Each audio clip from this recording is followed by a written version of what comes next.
Pixar has a daddy issue, and not the kind your flirty coworker has.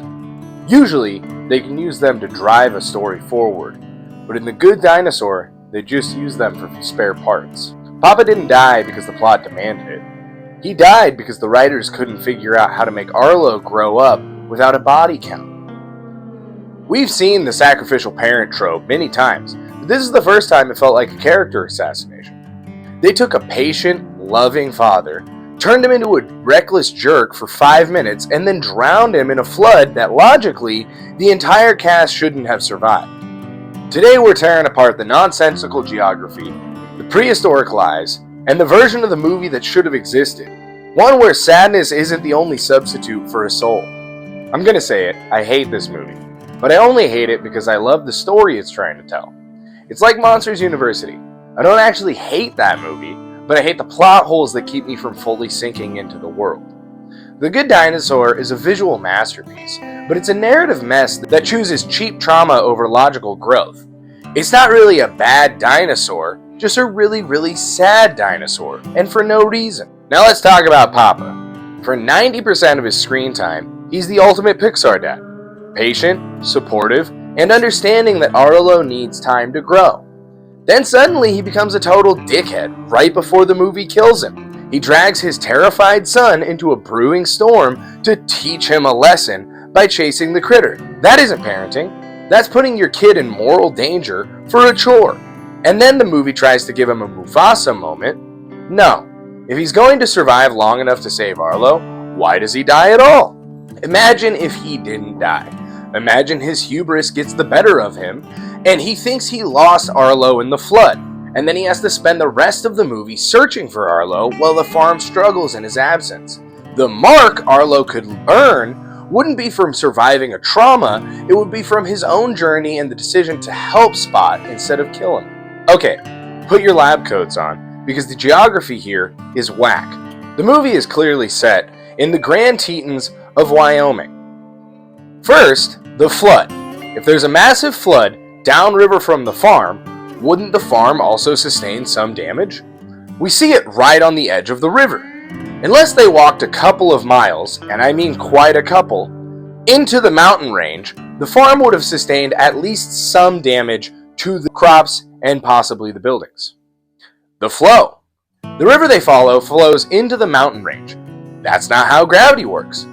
Water follows the path of least resistance. It doesn't climb plateaus for the plot.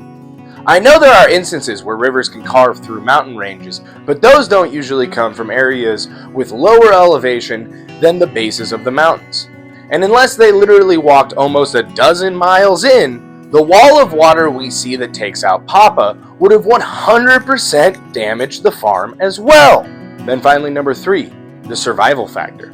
How does Arlo, and then especially Spot, survive a landslide/flood event that kills a full-blown Apatosaurus? Some of the deadliest floods in human history killed millions through just the sheer force of the debris. If the dad is dead, Spot should be a pancake. Now let's look at the Snake River in Wyoming. The inspiration for this setting. Water is lazy. It follows the path of least resistance. In the real world, rivers flow away from mountain ranges, and that's because the elevation is the highest in the mountain ranges. In The Good Dinosaur, Arlo and his dad follow the river directly into the heart of the peaks. Unless the laws of gravity were changed by the asteroid not hitting them, this river is totally flowing uphill. Here's a picture of different types of flood. And here are different types of floods that can happen. This movie treats it like a localized tragedy, but if we look at the types of flood that Arlo experiences, it's a flash flood combined with a debris flow. A wall of water like the one that hits Arlo's dad moves roughly 9 to 18 meters per second. It isn't just water, it's a slurry of boulders, uprooted trees, and mud. This increases the force of the impact exponentially. In a direct path of the debris flow of that magnitude, the survival rate of a soft tissue creature like a human or even a dinosaur is effectively 0. This is where the plot hole becomes a canyon. If that flood is powerful enough to sweep away and kill a multi-ton Apatosaurus, a creature built like a biological tank, then there is no physical way Arlo or Spot survived the similar event later. Arlo is smaller and has less bone density and less muscle mass to fight the current. By the logic of the movie, if the dad is dead, the movie should have ended right there with Arlo and Spot being fossilized imprints on the riverbed. And finally, the farm. If the flood happened upriver from where they were, then the water that is headed to them came straight from their farm. The farm is in the low-lying basin. Even if the flood didn't wash away the house, it would have deposited feet of silt and mud over their crops, causing total harvest failure. The movie wants us to be sad about the dad, but logically the whole family should be starving or underwater. Why do they show them do drugs together? Like, I get it's supposed to be an accident and funny, and it is funny, I love it. But it's just really weird. Then, there's the T-Rex brother. He claims he was attacked by a Stegosaurus. Hey Pixar, the asteroid missed, but it didn't travel back in time. Stegosauruses were extinct nearly 100 million years before T-Rexes ever even showed up. The meteor hit that caused the extinction of the dinosaurs was 65 million years ago. Even in this alternative timeline, that T-Rex is a filthy liar. And since we see humans, we're likely in a timeline within the last 20,000 years. Which brings me to the adoption ending. The ending where Spot gets adopted makes me incredibly uncomfortable. Wears leaves, eats corn, kills a beetle, but doesn't eat it. He's a vegetarian. They're decked out in fur. They're hunters. We're just supposed to ignore that. Spot is being handed over to a tribe that likely raises him to hunt creatures exactly like Arlo. It's dark. Instead of this forced sad goodbye, why not have Arlo reunite Spot with his actual family? They could trade the mountain berries, which survive in the snow and Spot already has shown knowledge of. And Arlo could put his mark on the silo not for killing the critter, but for doing the right thing and saving the farm in his own way. I love Arlo. I love Spot. The line, "You're me, but more," is one of the best lines in Pixar history.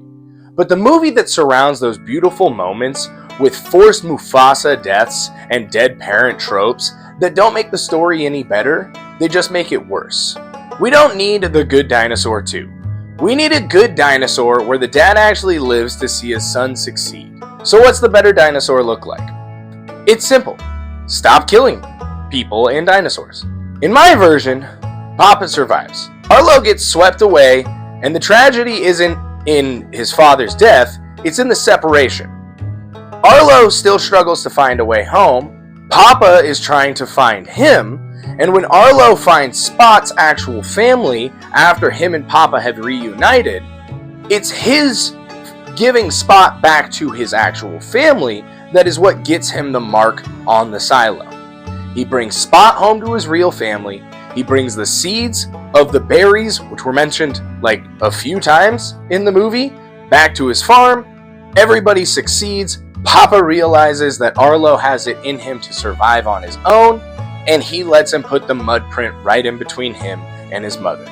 And he gets to visualize the success of his son, instead of having a horrible character assassination, only to have it just slightly switched right before his death. Pixar gave us a masterpiece of animation, but they gave us a bargain bin story. It's a movie that I love to look at, but I hate to think about. Arlo didn't need to be partially orphaned to be a hero, he just needed the script to understand the world it was building. But hey, at least that T-Rex was a good liar. Thanks for watching, like and subscribe. This is my geography lab coat, bitches.